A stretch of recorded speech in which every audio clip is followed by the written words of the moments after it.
Me siento observada. Estoy observada, ¿verdad? Aquí es difícil esconderse. Uy, puedo respirar. Entre el calor que ya me está viniendo últimamente y los focos y el estar aquí, bueno, pero ya está. Aquí estamos. ¿Qué tal estáis? Buenos días. Me alegro tanto de ver este lugar lleno, entre comillas, con el aforo ilimitado que tenemos. Y me alegro tanto de estar aquí. El domingo pasado ya os lo dije, pero tenía ganas también de volver a compartir la palabra de Dios con cada uno de vosotros.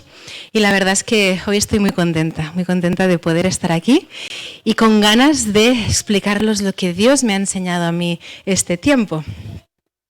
Y como os dije también la semana pasada, estos últimos meses han sido todo un reto.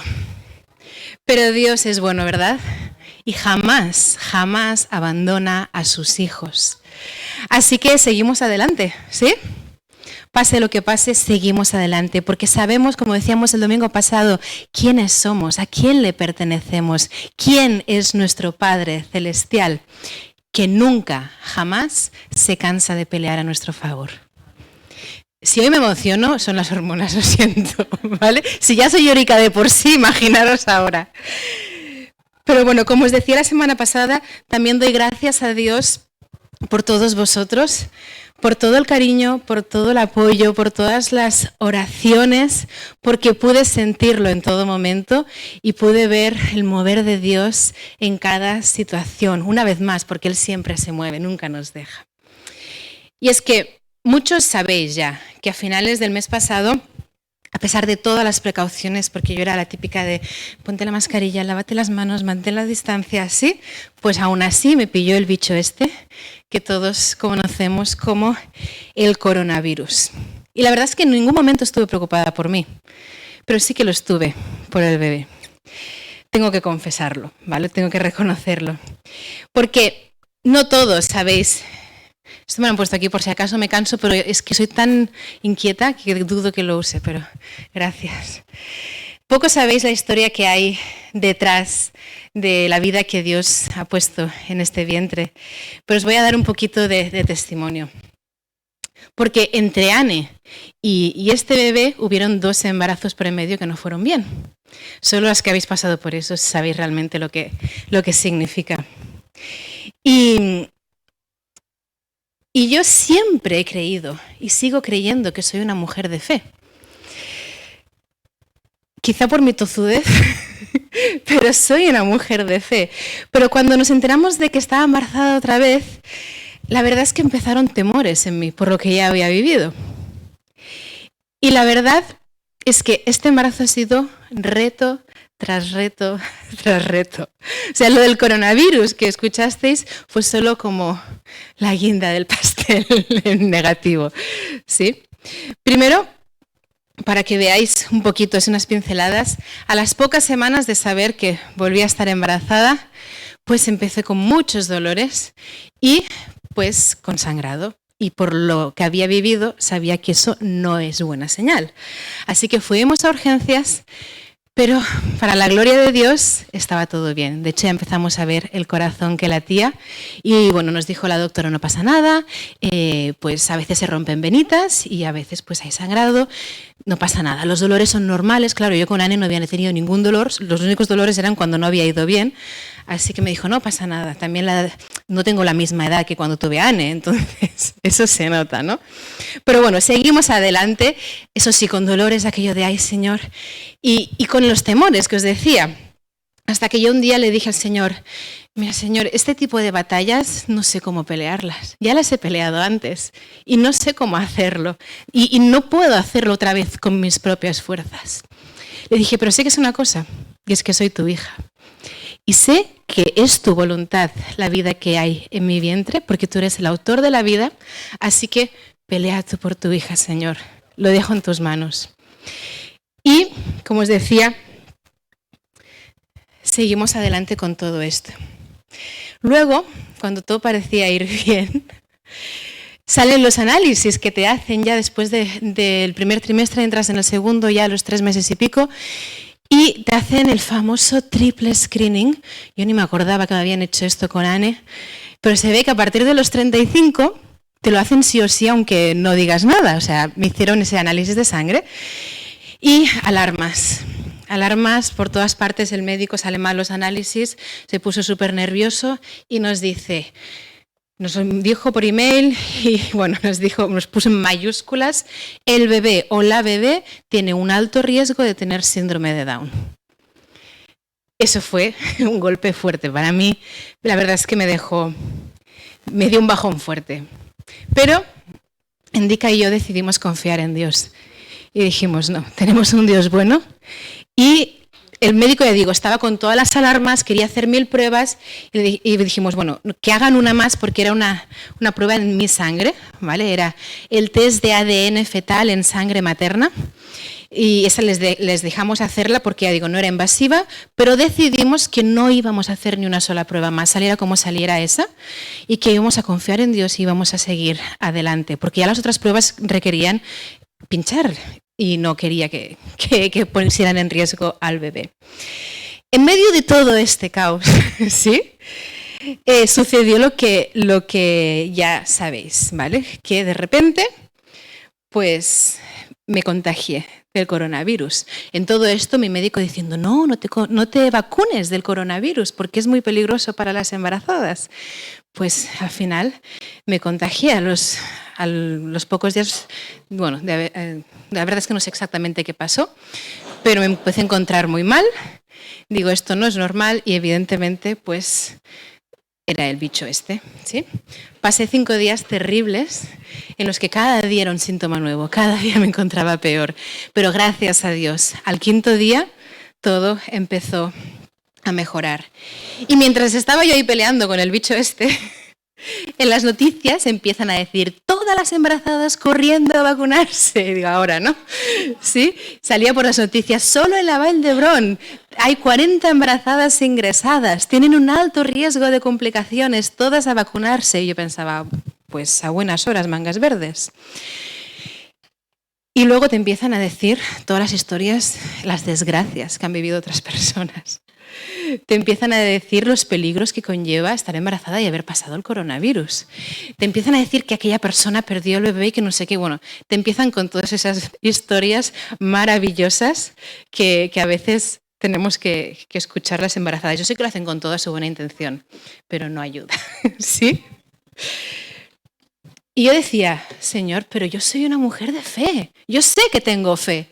¿Qué está sucediendo? Porque os tengo que confesar que había momentos que me sentía como Moisés cuando se le cansaban los brazos, y fue gracias a vuestras oraciones, fue gracias a las oraciones de muchos amigos y seres queridos alrededor del mundo que sé que mis brazos pudieron mantenerse arriba. Por eso os estaba dando las gracias semana pasada y estas. Pero es lo que decía yo, Señor, ¿qué está pasando? Si yo sé que tengo fe. Y ahí es cuando Dios me mostró el problema. Yo quiero compartir con vosotros algo que Dios me ha mostrado durante estos momentos difíciles. Y sí, evidentemente, la fe es clave, es fundamental para mantenernos firmes, por supuesto, ¿vale? Pero en especial he aprendido que es aún más fundamental el deshacernos de las semillas de incredulidad que a veces van brotando y quieren competir con nuestra fe. ¿Sí? Así que antes de nada vamos a orar para que sea Dios quien grabe a fuego su palabra en nuestro corazón. Gracias, papá, gracias por tu amor, gracias por tu fidelidad, gracias porque tú estás aquí y queremos más de ti, queremos conocerte más, queremos más de tu presencia. Santo Espíritu, sé tú hablando a través de mí, me pongo en tus manos, haz lo que solo tú puedes hacer. Gracias por el mensaje que tienes preparado para cada uno de nosotros. En el nombre de Jesús, amén, amén, amén. Hoy veremos 2 relatos de la Biblia, ¿vale?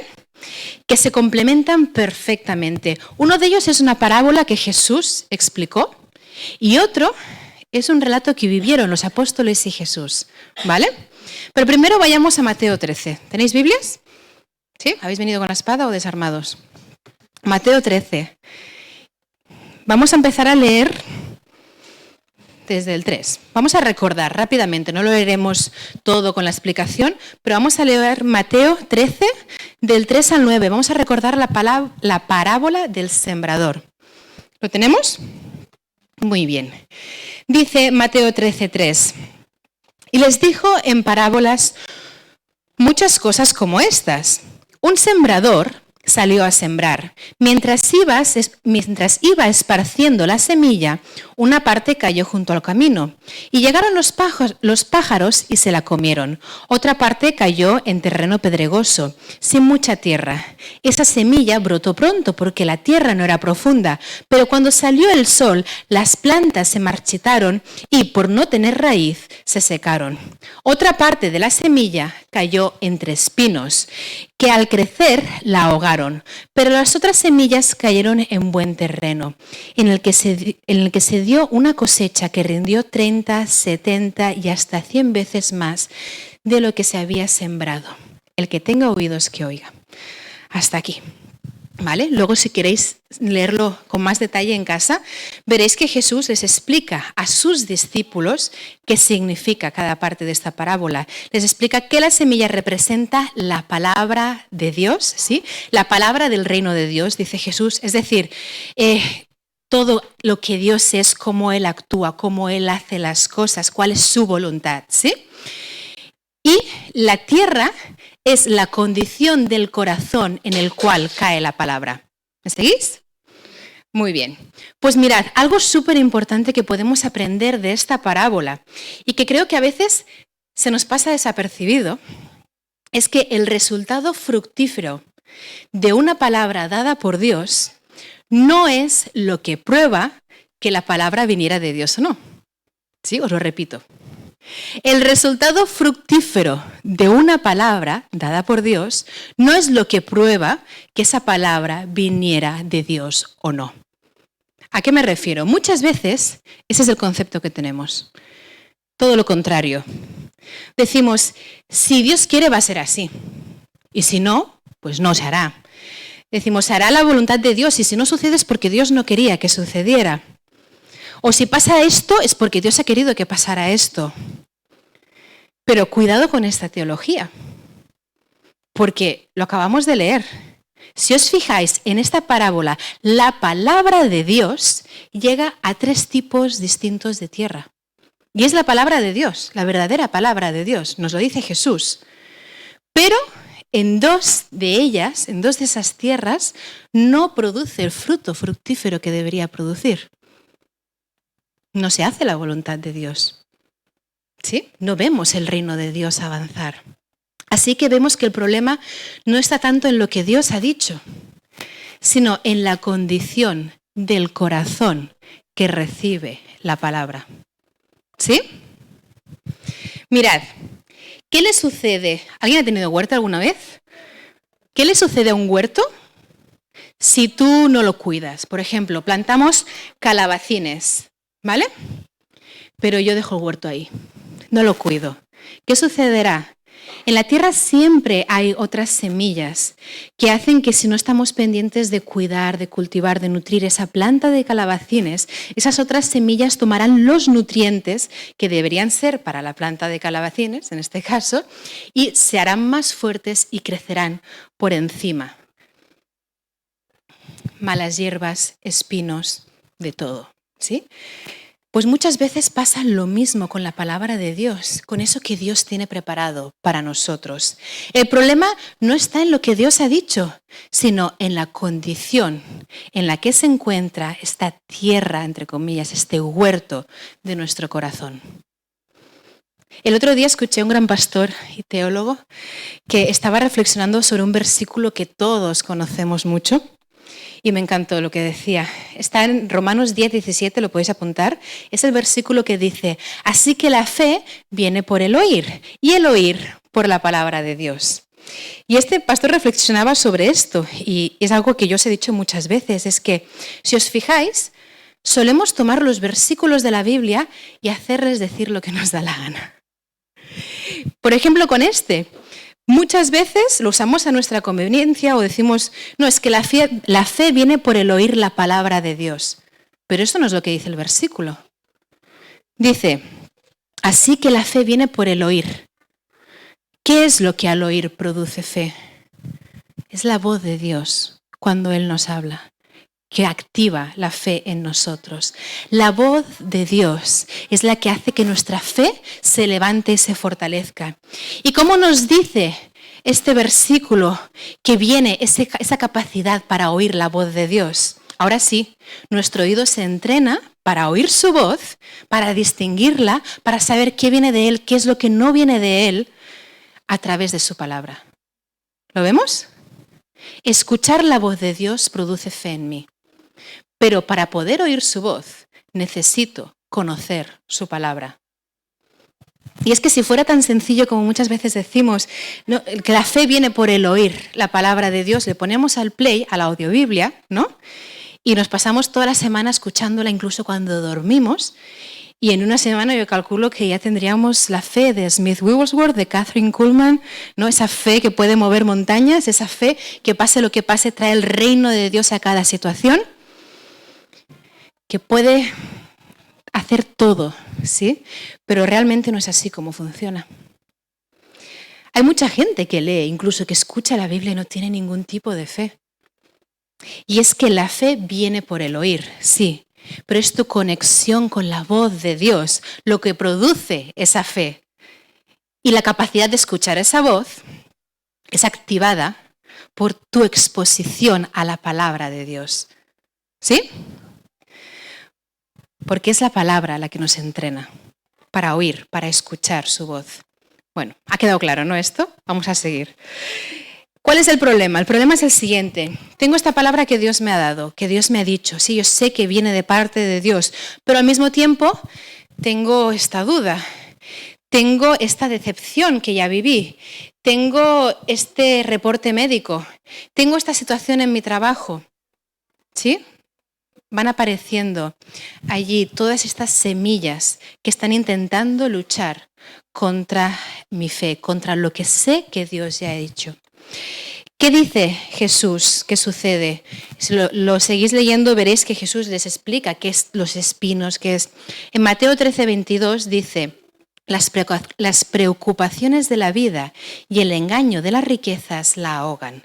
¿Sí? Es decir, enfocarnos en otras cosas, o tener otros intereses o prioridades distintas, ¿sí? O sea, cuando nos distraemos con la palabra, que no es lo que no es la palabra de Dios, ahí es cuando esa fe se ahoga. Como por ejemplo, cuando estamos tan ocupados que no tenemos tiempo ni para cuidar del huerto de nuestro corazón, ¿sí? ¿Sabías que el enemigo le encanta y pone especial interés en mantenernos ocupados, en incrementar nuestra actividad? Cuidado con eso. Lo hace por dos motivos principalmente. Uno, para mantenernos sin tiempo para lo que verdaderamente importa. Y dos, para aumentar nuestras preocupaciones. Porque si puede hacer esto, está consiguiendo sembrar semillas que compitan con la palabra de Dios y encima hemos descuidado el huerto. Vamos ahora a otra parte de la Biblia. Vamos a Marcos capítulo 9. Vamos a ver esta parábola en acción, ¿sí? Vamos a ver cómo se puede aplicar esto. Voy a daros un poquito de contexto porque no lo vamos a leer todo. Pero vamos a recordar, para saber lo que está pasando aquí, empezaremos con el versículo 15. Pero si os acordáis, antes, y lo podéis leer también en casa, Jesús se ha ido al monte de la Transfiguración con Santiago, Pedro y Juan. Pero se han quedado 9 discípulos abajo, ¿sí? Lo podéis leer. Entonces, hay un padre que está desesperado y está buscando a Jesús, porque tiene un hijo que sufre desde pequeño por culpa de un demonio y decide pues llevárselo a Jesús. Pero no lo encuentra porque Jesús estaba en el monte de la Transfiguración. Así que dice, bueno, pues se lo va a llevar a sus discípulos. Y se lo lleva a esos 9 que han quedado abajo. Pero algo sucede porque no son capaces de ayudarle. Así que vamos a leer desde el versículo 15, ¿vale? Dice, tan pronto como la gente vio a Jesús, Jesús baja del monte, dice, todos se sorprendieron y corrieron a saludarlo. ¿Qué están discutiendo con ellos?, les preguntó. Maestro, respondió un hombre de entre la multitud, te he traído a mi hijo, pues está poseído por un espíritu que le ha quitado el habla. Cada vez que se apodera de él, lo derriba, echa espumarajos, cruje los dientes y se queda rígido. Les pedí a tus discípulos que me expulsaran al espíritu, pero no lo lograron. Generación incrédula, respondió Jesús. ¿Hasta cuándo tendré que estar con ustedes? ¿Hasta cuándo tendré que soportarlos? Tráiganme al muchacho. Así que se lo llevaron. Tan pronto como vio a Jesús, el espíritu sacudió de tal modo al muchacho que éste cayó al suelo y comenzó a revolcarse echando espumarajos. Pausa, paréntesis, ¿sí? ¿Por qué creéis que el espíritu inmundo hizo esto delante de Jesús? Probablemente porque había funcionado delante de los discípulos. Si el enemigo es capaz de crear suficientes distracciones, de crear suficiente caos, de crear suficiente confusión en lo que podemos ver con los ojos naturales, esto puede interferir en lo que tú eres capaz de ver con el espíritu. Y esto es lo que estaba intentando el enemigo en esta situación. Causar tantos disturbios alrededor que fueran incapaces de ver la verdad, con mayúsculas. Lo que Dios ya había dicho, había establecido. Cuál era su voluntad. Que no lo olvides, siempre, siempre, siempre es buena. Es agradable, es perfecta. ¿Sí? Mirad, algo importante que hay que remarcar es que la fe no niega la existencia de un problema. Pueden haber problemas, pero lo que sí que hace la fe es que le niega al problema a hablar más alto que lo que Dios ya ha dicho, ¿sí? Y sobre todo, que eso no influya en lo que nosotros ya sabemos y creemos acerca de Dios. Eso es lo que hace la fe, ¿sí? Sigamos leyendo, versículo 21. Dice, ¿cuánto tiempo hace que le pasa esto?, le preguntó Jesús al Padre. Desde que era niño, contestó. Muchas veces lo ha echado al fuego y al agua para matarlo. Si puedes hacer algo, ten compasión de nosotros y ayúdanos. Paréntesis. Si os fijáis, el Padre le pone la responsabilidad en Jesús. Si puedes hacer algo. Pero no se trata de eso. Jesús gira la tortilla para poner las cosas en perspectiva correcta. Jesús le va a decir, no se trata de si yo puedo, se trata de si tú crees. ¿Sí? Seguimos, 23. ¿Cómo que si puedo? Para el que cree, todo es posible. Sí creo, exclamó de inmediato el padre del muchacho. Ayúdame en mi poca fe. Y aquí hay que parar, sí o sí. ¿Sí? Porque a veces hay algunas traducciones de la Biblia que no ayudan a comprender lo que está sucediendo. Si en tu Biblia dice, ayúdame en mi incredulidad, olé, lo han hecho muy bien, ¿sí? Es estupendo, porque exactamente lo que dice el escrito original en griego es esto. Se usa la palabra griega apestía, y esa palabra no significa poca fe, esa palabra significa incredulidad, literalmente, ¿vale? No poca fe. Entonces, aquí es cuando claramente vemos cuál es el problema, la incredulidad. De hecho, Jesús lo ha dicho nada más ver la situación. No se trata del tamaño de tu fe. Yo lo había pensado muchas veces, necesito más fe. ¿Qué pasa? Y a veces lo decimos, ¿no? Es que tenemos que aumentar nuestra fe, pero Jesús mismo invalidó esta teoría del tamaño de la fe. No sé si os acordáis, pero Jesús fue el que dijo que si tuviéramos fe, aunque fuera tan pequeña como el grano de una mostaza, y no dudáramos en nuestro corazón, si no hubiera incredulidad, nada nos sería imposible. Podríamos mover cualquier montaña. Lo dijo Jesús. Así que si os dais cuenta, el problema no es la cantidad de fe, sino que en este corazón habían dos semillas plantadas compitiendo la una con la otra. Por eso dice, sí creo, ayúdame en mi incredulidad. En otras palabras, tengo más de una planta en mi huerto. Ayúdame. Necesitamos arrancar esas malas hierbas. ¿Sí? ¿Cómo lo hacemos? Primero, detectándolas. Y si no paso tiempo en la palabra de Dios, no podré distinguir su voz. ¿Cómo voy a saber lo que viene de Él y lo que no viene de Él? ¿Cómo voy a mantenerme firme y arrancar esas malas hierbas si no sé lo que es malo y lo que es bueno? Porque no sé lo que viene de Dios y lo que no. ¿sí? Necesitamos arrancarlas de raíz para que no compitan con nuestra fe. Versículo 25, vamos a seguir.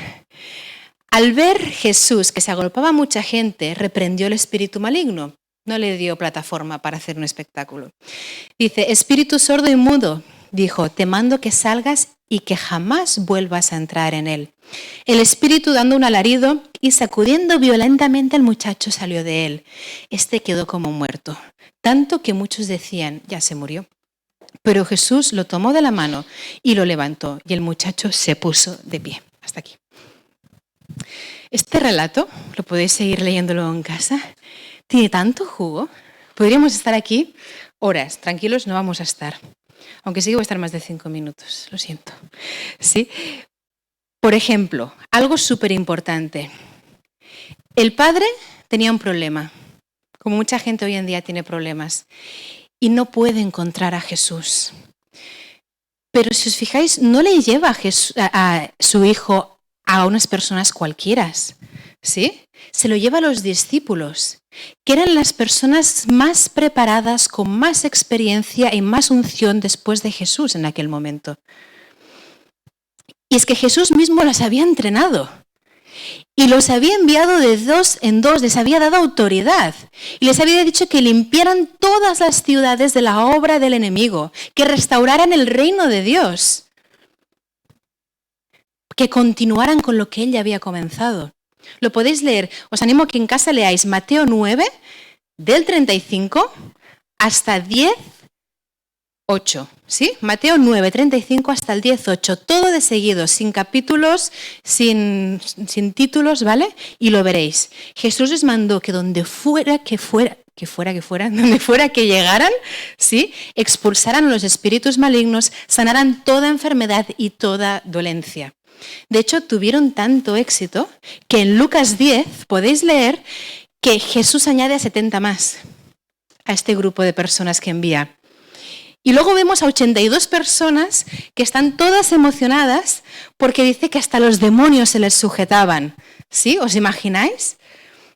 Pero Jesús les dije, yo vi a Satanás caer del cielo como un rayo.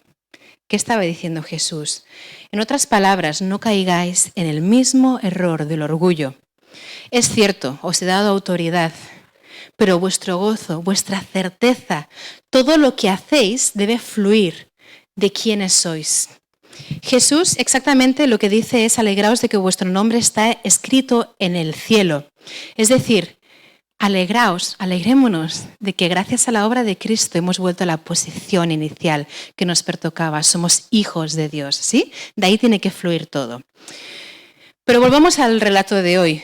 Tenemos aquí un padre desesperado que lleva a su hijo a los hombres con más éxito ministerial de aquel momento después de Jesús.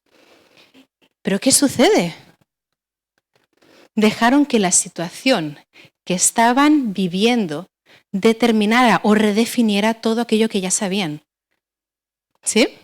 A veces dejamos que los problemas, que lo que nos cuentan, que lo que nos rodea defina nuestra identidad, quiénes somos y qué es lo que creemos. Y yo os animo a que tengáis especial cuidado con la posición de vuestro corazón cuando paséis por dificultades. No dejes que sea lo que estés viviendo, hable más alto, hable por encima de lo que Dios ya ha dicho y ha establecido y todo lo que Él ya ha hecho por ti. Hemos visto que el padre del muchacho finalmente lleva a su hijo a Jesús. Menos mal que bajó del monte. Y Jesús no se deja impresionar ni intimidar por la manifestación demoníaca. Lo expulsa. ¿Sabéis cuál creo que también es una de las lecciones más importantes de esta historia? Cuando no sucede lo que debía suceder acorde con la palabra de Dios, acorde con lo que Dios ha dicho, los discípulos no crean ninguna teoría alrededor de lo que no ha sucedido. No hacen sus propias teologías, sino que están tan impresionados de que no haya sucedido lo que saben que era la voluntad de Dios, que se apartan a solas a buscar de Jesús, a seguir aprendiendo y creciendo. ¿Sí? Yo oro para que llegue ese día en que nos sorprendamos más cuando no sucede el milagro que cuando sucede. Y que en el caso de no verlo, de no ver el reino de Dios manifestado, nuestra única respuesta sea apartarnos a solas con Jesús y buscar cómo crecer más y más a su imagen, para que cada día haya más de Él en nosotros y menos de nosotros mismos, para que cuando alguien allí fuera necesite en su situación que esté viviendo encontrarse con Jesús, podamos realmente darle un encuentro con Cristo y no con nosotros. ¿Sí? Jesús dice, esto también es interesante, esta clase o este tipo no sale sino con oración y ayuno. Está en Marcos 9:29. Esto ya está hablando con los discípulos a solas. ¿Qué es lo que nos sale con oración y ayuno? No me contestéis, porque esta pregunta es trampa. ¿Qué es lo que nos sale con oración y ayuno? Una vez más, nos han querido facilitar la interpretación de lo que Jesús está diciendo. Por eso en algunas traducciones han añadido palabras para intentarnos ayudar a comprender lo que está diciendo. Si tenéis alguna traducción tipo Reina Valera contemporánea, Reina Valera del 2020, Dios habla hoy o Nueva Versión Internacional, veréis que han traducido esta clase de demonios o este género de demonios, es lo que nos sale. Mientras que las versiones más, iba a decir antiguas, pero no, porque la Nueva Traducción Viviente se ha mantenido ahí. Las tipo Reina Valera del 60 hasta el 95, la Biblia de las Américas, y como os decía, la traducción viviente, se han mantenido literalmente lo que Jesús está diciendo, sin intentar interpretar. Y si miráis el diccionario griego interlineal, no hay ni una sola palabra en griego que se refiera al demonio. El demonio ha quedado ahí atrás. En ese momento está hablando con los discípulos y no lo menciona en ningún momento el demonio otra vez. Les vuelve a recordar incredulidad. Ese es el problema. Si queréis leer un relato más completo de este trozo, podéis leer Mateo 17, que es la misma historia, más extensa, ¿vale? Jesús no menciona al diablo otra vez. Dice que el problema es la incredulidad. Así que, ¿cuál era el problema? La incredulidad. ¿Pero cuál creía el padre del niño que era el problema? O incluso muchos cristianos hoy en día. El enemigo. Todo es culpa del demonio, del enemigo. Yo me pregunto, ¿por qué le damos tanto crédito y tanta autoridad al enemigo si Jesús no se la da? Si nos ha dado autoridad sobre él.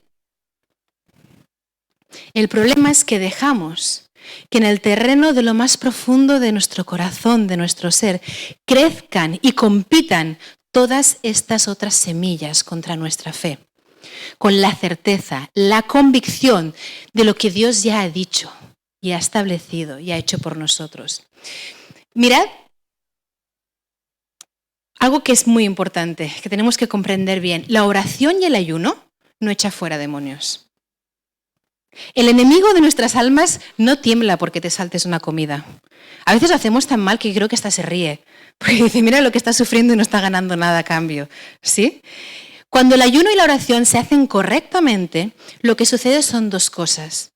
Una es que descubres más quién es Él. Descubres más el corazón de Dios.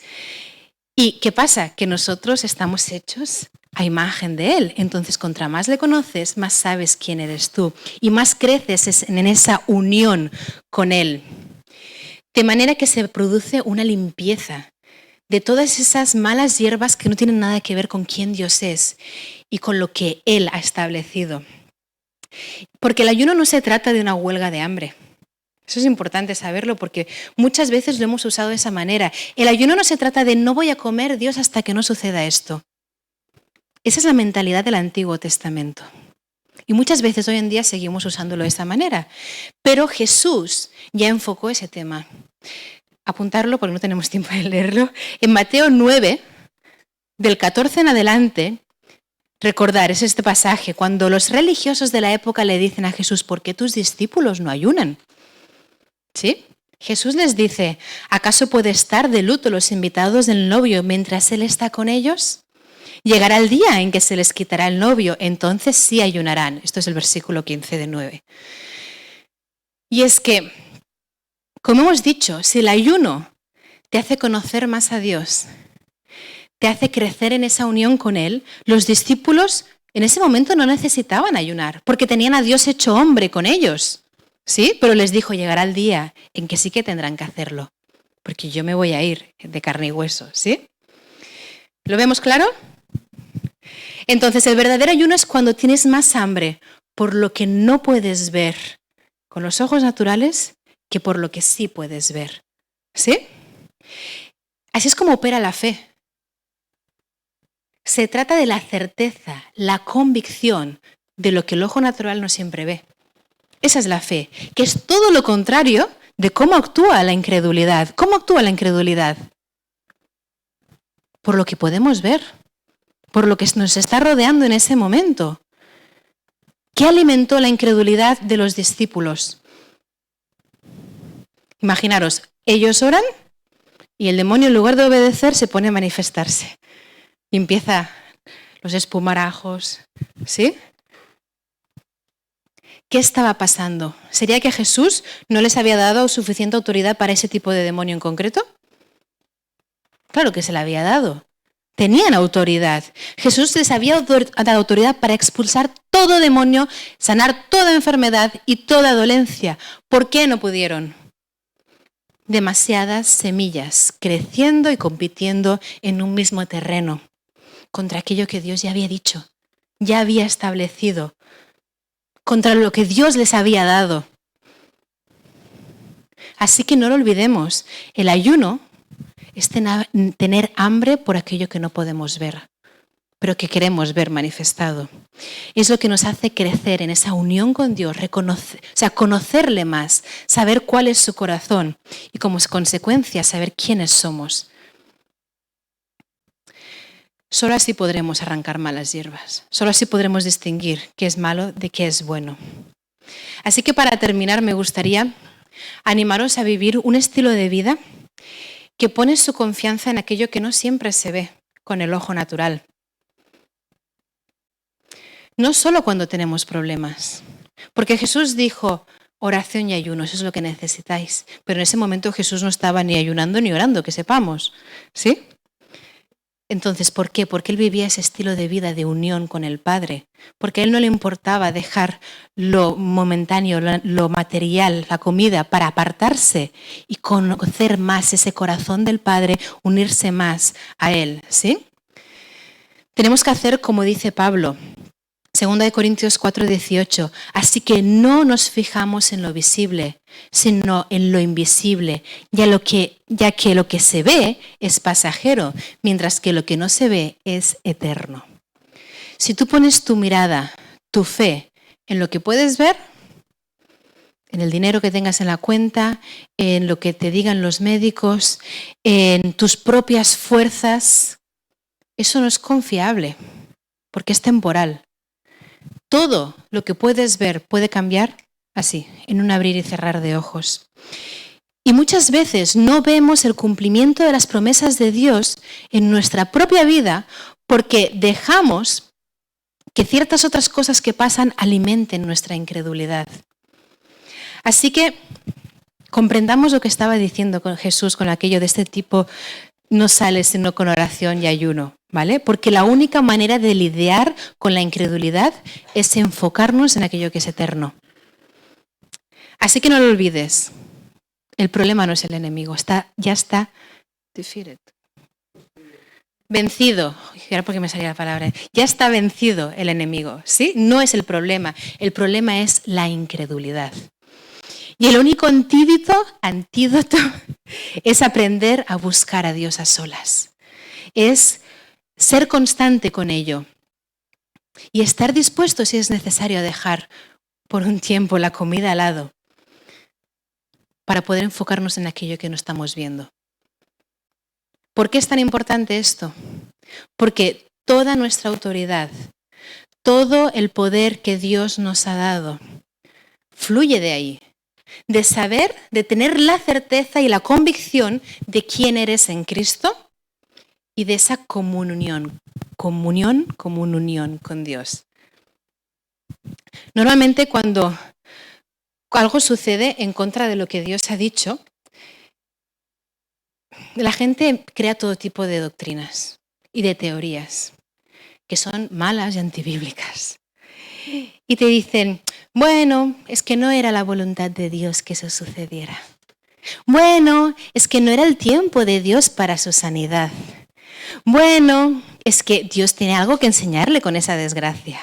A mí se me revuelven las tripas cuando yo escucho esas cosas. Y esto demuestra que la persona no conoce a Dios. Algo querrá decirle Dios. ¿Jesús dijo acaso algo de esto? Remarcó desde el primer momento que el problema era la incredulidad. Generación incrédula y perversa. ¿Qué es perversa? Que se ha apartado del camino correcto. Dice, ¿hasta cuándo tendré que estar con vosotros? ¿Hasta cuándo tendré que enseñaros? ¿Para qué fuisteis creados? Para ser imagen de Dios y restaurar su reino en la tierra. Sí, dice, traedme al muchacho. No le dice, tráemelo de aquí un año, que aún me queda un poquito de tiempo por aquí, y cuando haya aprendido la lección me lo traéis. No dice eso.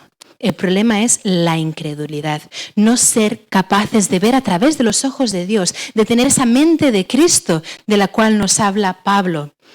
Que jamás sea así nuestra iglesia, que se nos conozca por nuestra fe y que jamás dejemos que las circunstancias hablen más alto que Dios. Amén.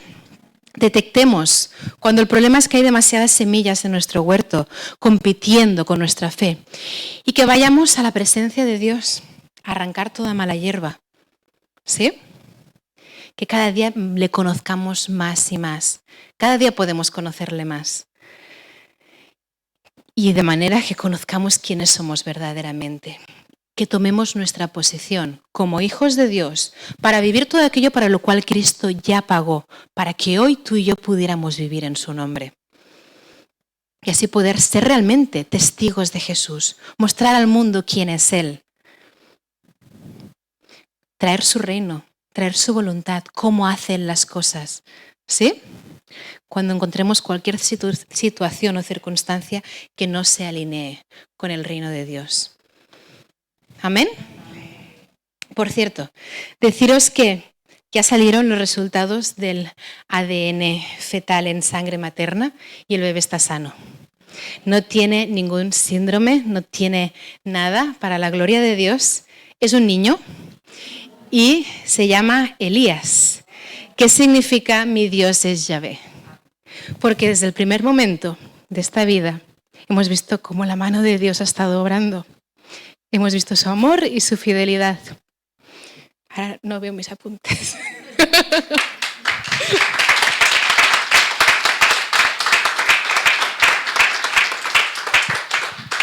Así que, aunque aún le quedan unos mesecitos para que nazca, sí, aunque esté muy grande le quedan unos meses, vamos a seguir confiando y no dejando que nada de lo que pasa alrededor hable más alto de lo que Dios ya ha dicho, ¿sí?